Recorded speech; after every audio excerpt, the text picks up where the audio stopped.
Traffic हादसा या साजिश, इब्तदाई रिपोर्ट में हवलनाक इंकशाफात सामने आ गए। हजारा एक्सप्रेस ट्रेन हादसे की ज्वाइंट सर्टिफिकेट रिपोर्ट मुरतब कर ली गई। 2 शोबे जिम्मेदार करार। तफसीलात के मुताबिक हजारा एक्सप्रेस ट्रेन हादसे की joint certificate report Lahore railway headquarter को मौसूल हो गई, जिसमें शोबे सिविल और मैकेनिकल की नाअहली हादसे की वजह करार दी गई है। रेलवे शोबे सिविल और शोबे मैकेनिकल ने हादसे की जिम्मेदारी लेने से इनकार कर दिया। दोनों शोबों ने हादसे की वजह एक दूसरे पर डाल दी। ज्वाइंट सर्टिफिकेट के मुताबिक हादसे में तकरीबकारी के कोई शवाहिद नहीं मिले, जबकि हादसे की वजह पटरी का टूटना और फिश प्लेट न होना करार दी गई। रिपोर्ट में कहा गया है कि ट्रेन इंजन, व्हील और ट्रैक में खराबी भी हादसे की वजह में शामिल हैं। ज्वाइंट सर्टिफिकेट में कहा गया है कि हादसे के शिकार ट्रेन के इंजन के व्हील डैमेज पाए गए हैं और ट्रैक को आपस में जोड़ने के लिए फिश प्लेट मौजूद नहीं थी।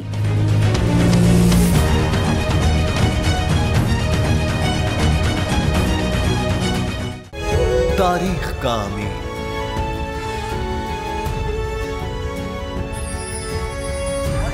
आजादी की अलामत,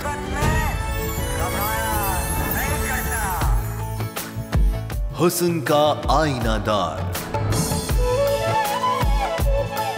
फिक्रो नजरिए की अक्कास,